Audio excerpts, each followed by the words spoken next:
Hi, I'm talking to Jon Meyers, Executive Director of the Arizona ARC system. John, as before we get started, could you kind of share with us? I know you did a little bit in your earlier presentation, but share with us the history of both nationally and at the state level, your organization. Absolutely. The ARC is an organization that was founded back in the early 1950s as an organization focused on advocating on behalf of people who had intellectual and developmental disabilities, at that time typically known as mental retardation. Obviously not a term that we use in common parlance today, but that was the real impetus for the founding of the ARC. At the time, it was known as the Association for Retarded Children, and the name has changed a few times over the decades. Finally, in the early 1990s, the name was officially changed from the ARC, or the Association for, at that time, Retarded Citizens, to the ARC, capital A, lowercase r, lowercase c, no longer using the R word in the name, no longer wanting to have an association with that, but retaining the same letters with the notion that this is an organization that serves people over the arc of their lifetime, from cradle to grave. We represent individuals who have the entire spectrum of intellectual or developmental disabilities, and we serve them from birth to death, and in such varied forms as policy work, personal advocacy, direct service in many cases, employment programs, housing programs, habilitation, whole variety of different ways in which the ARC at various levels works to improve the lives and ensure the civil rights of individuals with IDD. Now, we do operate at three different levels. We have our national office based in Washington, D.C., which focuses primarily on federal issues of policy, such as education or healthcare or civil rights. And then at the state level, in most states, there is a chapter, such as the ARC of Arizona, that also is focused on policy and advocacy, but really primarily at the state level, working with state legislatures and state agencies.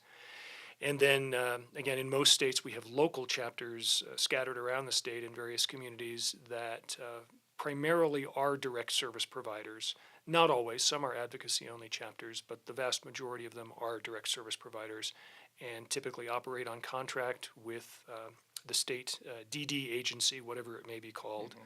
Typically are paid through Medicaid reimbursements and serve people with, again, the range of IDD in employment programs and housing and day treatment. Thank you.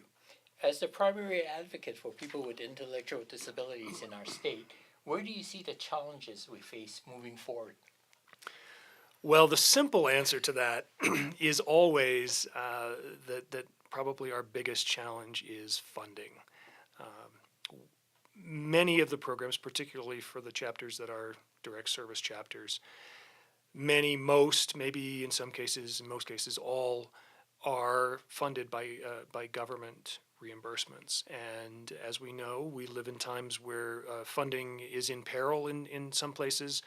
Funding has been reduced to a large degree in many places. In Arizona in particular, we saw, following the recession, a number of years in which the state cut back on its reimbursement rates, and in some cases that cost organizations, not necessarily chapters of the ARC, but other provider organizations, it cost them their business. They were unable to sustain their business without higher reimbursement rates. Fortunately, things have turned a bit. The economy, certainly in Arizona, has turned around a bit, and the state has been able to move back toward fully meeting the need for provider organizations, but the state is still quite far from fully compensating organizations for the work they do. But funding is not the only issue. It certainly is significant, but it's not the only issue that we face in our field.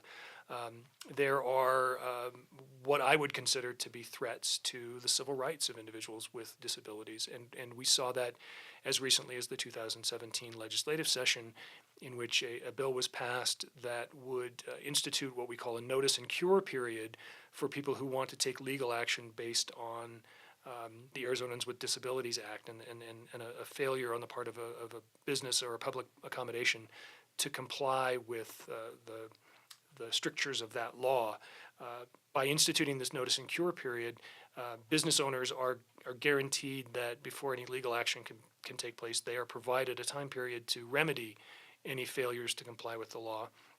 From the point of view of disability advocates, that is simply incentivizing businesses not to comply with the law until something is basically a threat to them. The Americans with Disabilities Act has been in place since 1990. The Arizonans with Disability Act has been in place for quite a long time as well.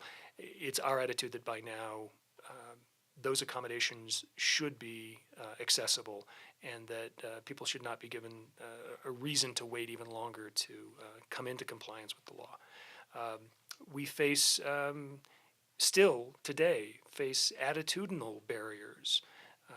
There is still far too little understanding or awareness of the abilities of people with developmental disabilities, the abilities they have to make decisions for themselves, the abilities they have in many cases, certainly not all, but in many cases, to live in the community, to live in some cases independently or semi-independently in their own homes, the ability they have to work in integrated settings at competitive wages in the community. So I'd say there are a number of issues. We clearly see it as part of our mandate to continue educating the public at large, policymakers, agency heads, people, business owners and business operators about what people with disabilities can do, how they can be included in the life of the community at large, and how each of us has a responsibility, regardless of our role in society and in the community. Each of us has a role to play in ensuring that that people with disabilities, with developmental disabilities, intellectual disabilities, are given the fullest chance to live these rich, full lives that the rest of us are striving to live. So what I hear you say at this point in time, there's some arenas where the rights of people with disabilities have been eroding at that point. If I was, say, I'm Joe Public, and I wanted to say something about it and effect change, seeing something that is not right, how would you recommend that I go about at least initiating the first steps in making change? I would say much depends upon the arena in which you notice this particular shortcoming. Certainly, we see instances within the educational environment, within public education, really primarily the K through 12 levels, where students with disabilities are not necessarily being afforded the services, the accommodations, the rights that state and federal law would seem to guarantee them. If you notice something in an educational environment, that should be taken up with the administration of a school or with a school board. These things need to be pointed out and brought to the attention of people in positions of decision making. If it's something in the community at large, if it's an area in which you think that individuals with disabilities are being denied their rights or being denied accommodations, take it up with the city council, county commissioners, state legislators. In the state of Arizona, it has certainly been my experience that our legislators are open and to contact from their constituents, that they are willing to talk through issues. Obviously, we don't always agree. That's always going to be the case, that there's going to be disagreement within the political arena. But our legislators see it as their charge to hear what their constituents have to say.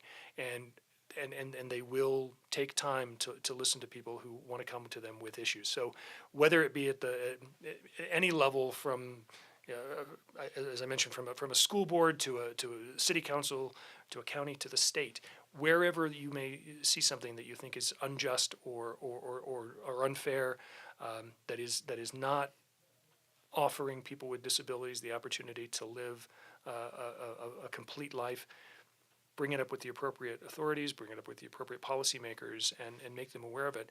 And I think you'll tend to find a welcome ear.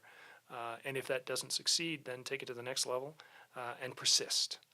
One of the things that is absolutely essential, and we know this from literally decades of work in this area, and sometimes very slow progress, that things do take time, but persistence eventually seems to win the day, and that's borne out by landmark legislation such as the Americans with Disabilities Act, the Individuals with Disabilities Education Act, a whole host of legislation, the federal and state levels, that have benefited people with disabilities and helped to integrate them more into our communities. We've been talking about some of the shortcomings in the disability arena, both policy, services, and the like. What do you see as some of our victories throughout the years within the state as it pertains to disabilities? Clearly, the Arizonans with Disabilities Act, which is, as I said, been in place for quite a long time, and in most respects mirrors the Americans with Disabilities Act, was a huge victory, a huge step forward for residents of this state. We have seen, I think, a growing appreciation within society at large for the integration of individuals with intellectual and developmental disabilities into community residential settings. We are, I have to say, Arizona is a state that is blessed in the sense that we have reduced the number of people living in state-run institutions to now something on the order of about 85 individuals who still remain at the one institution operated by the state. In many other states, institutions are still commonplace, and virtually to a person, disability advocates will tell you that that is not the best and most appropriate setting for the vast majority of people who have IDD. So moving them into community-based settings, into integrated settings where they can live within their community, they can interact with others with and without disabilities in their communities, they can take part in the full cultural life that surrounds them. That's been a tremendous improvement, and it's something that I think Arizona should take great pride in. There's also growing awareness on the part of advocates and self-advocates about the power that they wield, the influence that they can wield within the various political environments around them, and the voices of self-advocates are heard as being legitimate and as being voices that must be taken into account in policy making. That being said, go back to what I said earlier, we're not always going to agree with our political leadership. We're also not always going to get the results we want immediately. But as we stick with things, as we continue to grow the advocacy and self-advocacy communities, we will see positive change. We will continue to see positive change. We are seeing a growing awareness of the need for competitive and integrated community employment for people in Arizona. Now, unlike many other states, Arizona does not yet have an established or does not really have an established employment first initiative in place. There is a group of people working on what's called Employment First, and that is basically that is an effort to ensure that in the transition planning and in the long range planning for individuals with intellectual and developmental disabilities, one of the highest priorities is investigating the opportunity for them to have integrated employment in the community, rather than assuming they need to go into sheltered workshops or assuming that they cannot work at all, which in decades past has been sort of the approach. Arizona is moving forward on Employment First. It has not yet gotten to where a lot of us would like to see it, but progress is being made. So we consider that to be a victory in the making, if you will. It may take some time still, but we do believe that ultimately it's going to pay off. We take small steps in the right direction. Absolutely. Great way to put it. What do you see and hear that is most important to the persons with intellectual disabilities and their families? Ask that again.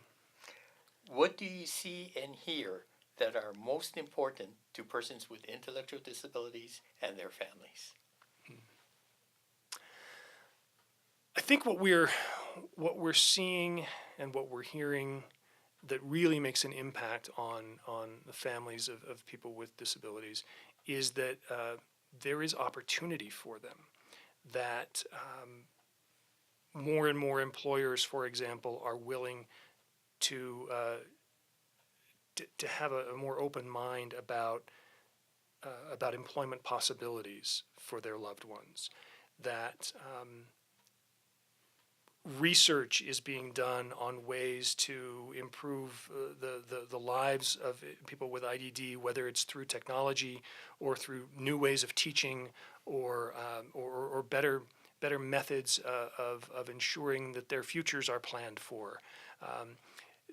This field, although we look back on the last 50 or 60 years and look at the amazing amount of work that's been done, in some ways it looks as though the field is really just now starting to come into its own. Now in Arizona, we have 2 university centers for excellence on developmental disabilities, one here at NAU and one at the University of Arizona.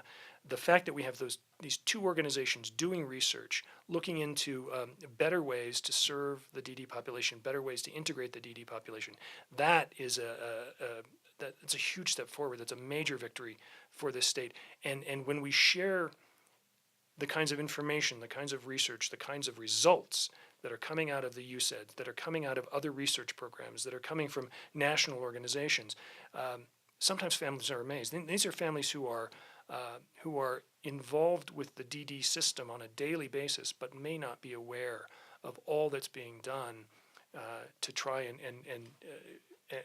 move things even farther forward to generate even greater progress in the ways their loved ones are being served. So being able to tell stories, being able to share results, being able to share the outcomes of research, those things are very exciting for families. And to hear that government is taking steps with such things as the ABLE Act to allow for new means of either families or individuals with disabilities generating support for the long term, generating support for education or housing or medical care or what have you. These kinds of things, these are causes for optimism among families, and to see that efforts are underway, such as an effort that the ARC is undertaking on a national level with its Center for Future Planning. That efforts are underway to ensure that families are given the kinds of information they need in order to plan for the long term for their loved ones. One of the things that we see very much in Arizona, it's true nationwide, but because of the particular demographics of Arizona, we know that we have a lot of aging caregivers in this state. People who are parents primarily of individuals with IDD. The parents are aging. They themselves are beginning to suffer from some physical infirmities, in some cases some cognitive infirmities. But at the same time, they continue to be either the guardians or the full-time caretakers of their children with IDD. These parents know that they're not going to live forever, or they know that they're not going to be able to care for their loved ones forever. So what kind of steps can they take to ensure that with their passing or with a need for a transition to some other form of caregiving, what steps can be taken to ensure that happens smoothly? What steps can be taken to ensure that the resources are there to keep it going long term? A lot of work is being done by the ARC. A lot of work is being done by other organizations to educate families about the resources they can avail themselves of, how they can establish a long-term plan, whether it's a trust or whether it's an ABLE account or whether it's some other form of financial planning, how to ensure that the right people are in place. These are all really these are things that in past years have not always been taken fully into account, have not always been given the kind of attention they need, but today they certainly are. And that is another reason that families have a lot of hope for what the future can hold for their loved ones with IDD. Thank you. As the state director for the state ARC, what do you see your role as far as collaborating with other advocacy organizations, service providers, and families? Well, in many cases, the role is, I guess, to add our voice to the chorus. We need to find the areas in which we have common ground.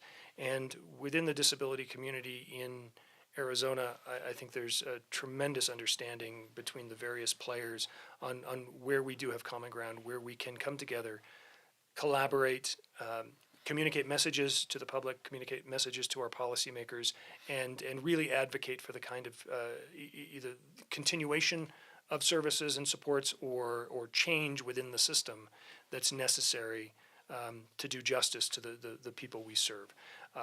We're just as we're not always going to agree with our political leadership, even within the disability community, there are going to be differences of opinion on service provision or funding or certain legal matters or it's hard to say in every respect where we're going to agree or disagree. But as I said, I do believe that in most cases we have tremendous common ground, and so it's important that we as an advocacy organization and other advocacy and policy organizations come together whenever possible to make as strong a statement, utilizing as broad a constituency and as deep a constituency as possible as our backdrop.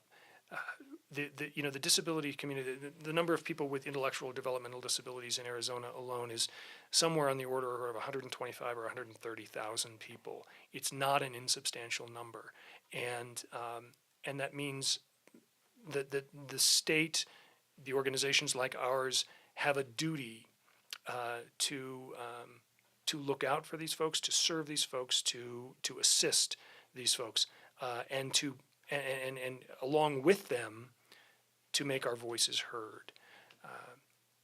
We've been doing that pretty effectively, but I think there are going to be a lot of new opportunities for us to be even more effective moving into the future. We, to use a worn-out cliche, we need to be on the same page.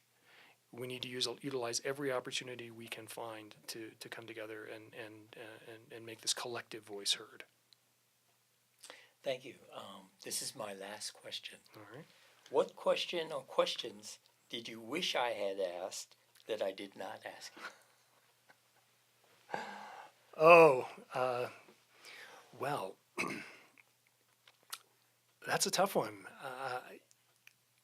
I guess the only thing I can think of is, if you had asked, what do you think are going to be the greatest victories we see coming in the future, and that gives me the chance to be sort of pie in the sky and say, I don't know when it's going to happen. I couldn't tell you a date. I don't know that it'll happen in the next year. It might not happen in the next 10 years. But I do believe that ultimately we as a society, both within Arizona and across the United States, are going to come to a better, maybe a full realization of the innate human value of individuals with and without disabilities.